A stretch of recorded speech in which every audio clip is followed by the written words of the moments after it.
lain kesana mimpi susah payah nabung kamu karena berprestasi lo bisa kesana. Karena tidak sesuai ekspektasi yang agak jauh. Yang penting itu mikirin masa depan kalau buatku.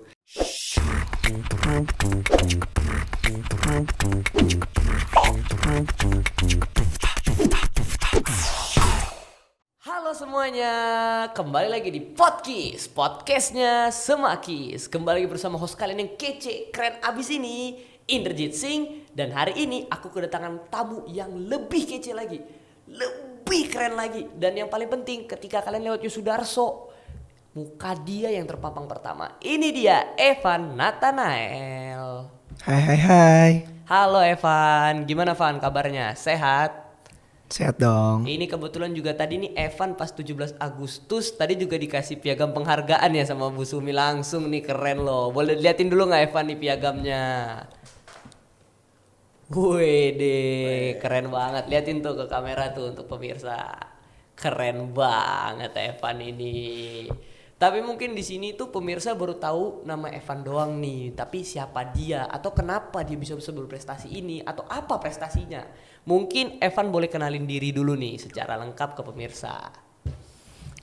Oke, aku perkenalkan diri dulu. Namaku Evan Nathanael dari kelas 11-1. Dan mungkin apalagi ya yang perlu diperkenalkan? Mungkin ya yang paling orang penasaran udah punya pacar apa belum mungkin.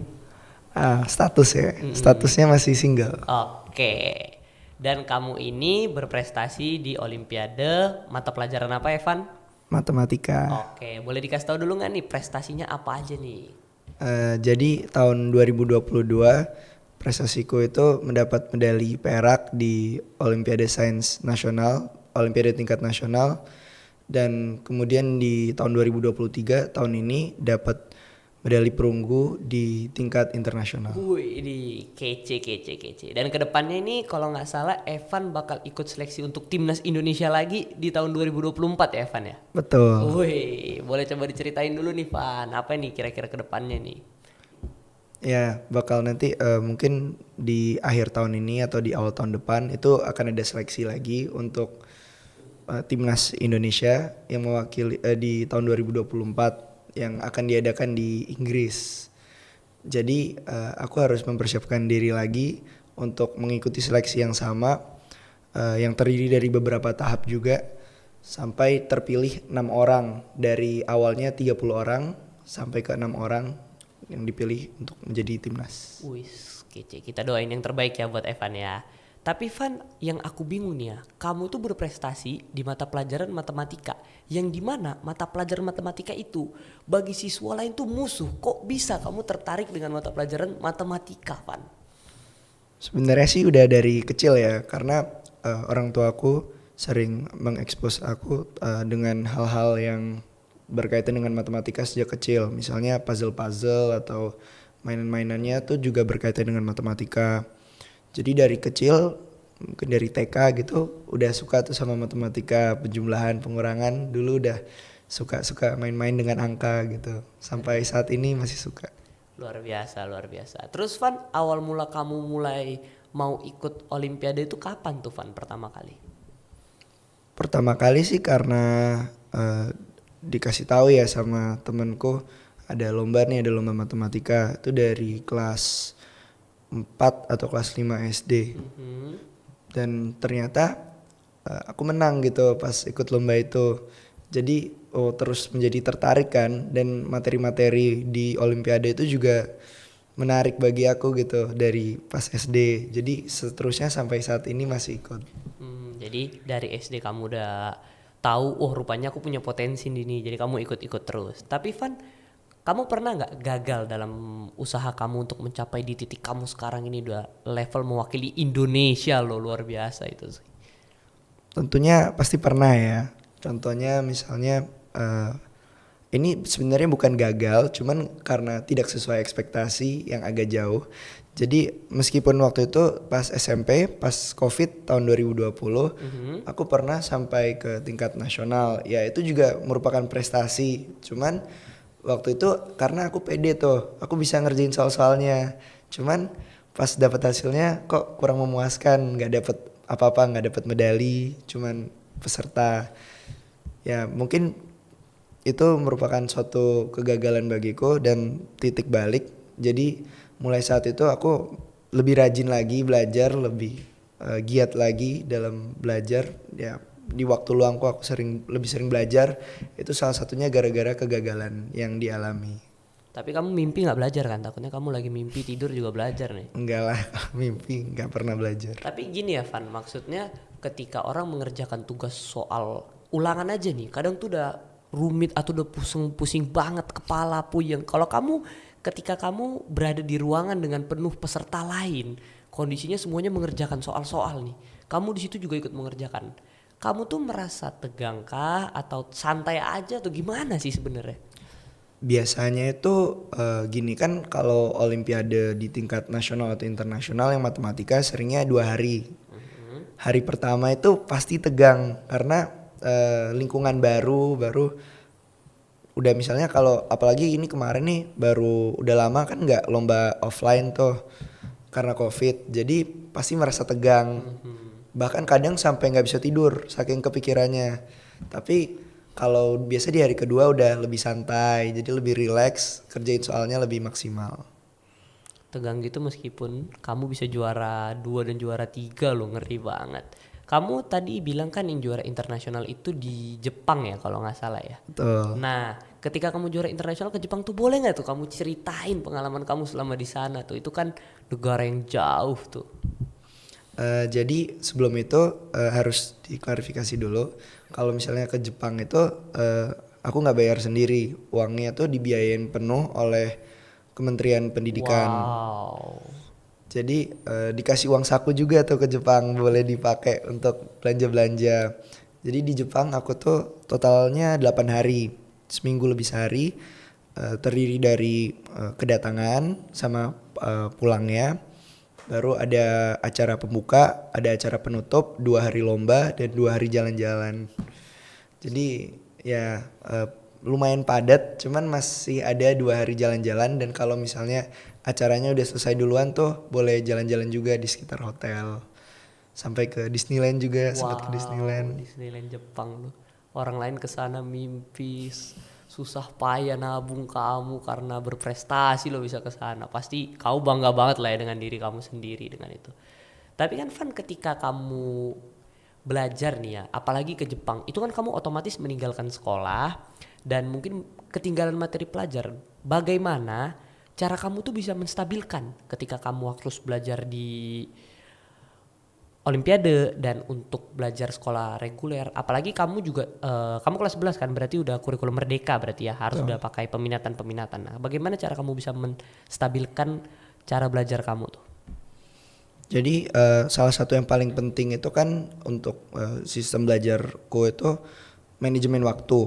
Jadi penting banget kita bisa membagi waktu dengan baik, pelajaran sekolah sama materi olimpiade.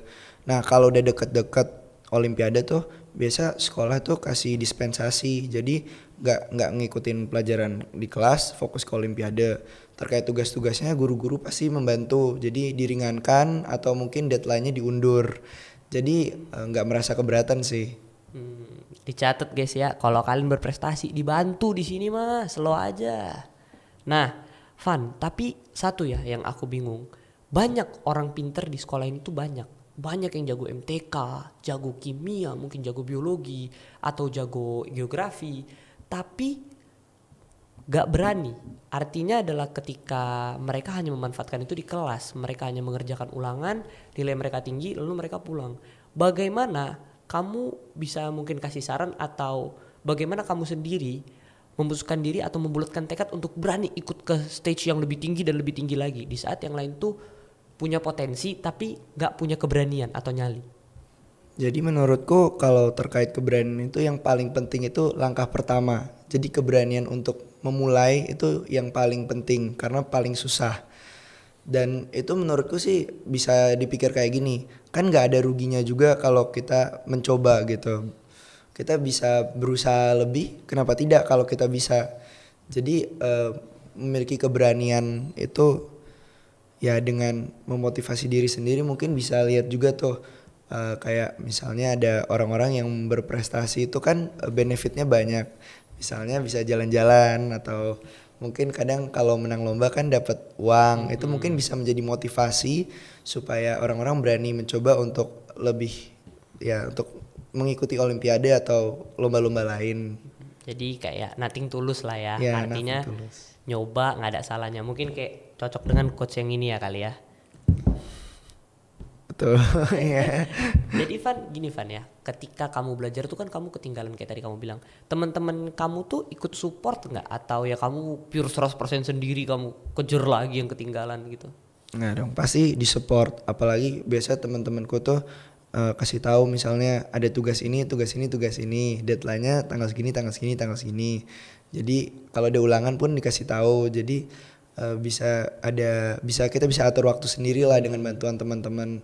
Juga kalau catatan gitu ada yang ketinggalan, pasti mereka bantu pinjemin catatannya supaya bisa diikutin. Jadi kalau udah kembali ke kelas lagi tuh nggak merasa terlalu tertinggal. Yang saya salut dari kamu ya Van, kamu tuh luar biasa loh bisa ngelawan rasa malas segitu tinggi ketika mungkin kamu udah ketinggalan. Apalagi catatan ya, kadang ya ketika kamu buka, wah bisa 7-8 halaman. Kamu bagaimana cara ngelawan rasa malas dalam diri kamu itu loh Van? Karena saya jujur pribadi, waduh kalau udah ketinggalan pelajaran sekali aja udah males banget ngikutinnya. Paling penting itu mikirin masa depan kalau buatku. Jadi mikir apa akibatnya kalau aku malas. Kalau aku malas nilainya bakal turun. Mungkin kesempatan diterima di universitas yang bagus berkurang. Jadi masa depannya tidak terlalu terjamin. Nah jadi mikir kayak gitu, mungkin mikir masa depan itu juga membantu melawan rasa malas. Ya jadi bagi aku sih ya mikirin masa depan tuh udah cukup buat melawan rasa malas itu. Mikir kalau nilaiku tetap bagus kan, apalagi ikut olimpiade gitu kesempatannya bakal makin terbuka. Jadi ya itu cukup untuk melawan rasa. Jadi kalau misalkan lagi mau main HP atau udah mulai ada tugas tapi masih main HP, langsung pikir aja ya, ini nanti kalau aku tinggalin bisa kacau ini masa depan. Jadi mungkin efektif ya, jadi rasa takutnya itu bisa mendorong adrenalin untuk bisa lebih baik lagi. Oke Van, sebelum kita tutup nih Van, aku boleh gak minta quotes atau kata-kata dari kamu untuk pemirsa nih di rumah Van? Ada quotes yang aku suka itu, life is like riding a bicycle. If you want to keep your balance, you have to keep moving. Jadi artinya kalau ya ini dalam bahasa Indonesianya, kalau hidup itu seperti mengendarai sebuah sepeda. Jadi kalau kita mau tetap stabil, kita harus tetap terus bergerak. Jadi itu merupakan tanda bahwa di dalam hidup ini, dalam segala hal kita harus terus maju, terus bergerak. Nggak boleh di situ-situ aja, nggak boleh. Kita harus tetap berjuang untuk mendapat apa yang kita inginkan dalam hidup. Luar biasa. Sekali lagi pemirsa, Evan Nathanael. Thank you yang udah menonton. Jangan lupa like, comment, share, and subscribe. Thank you Evan. Thank you.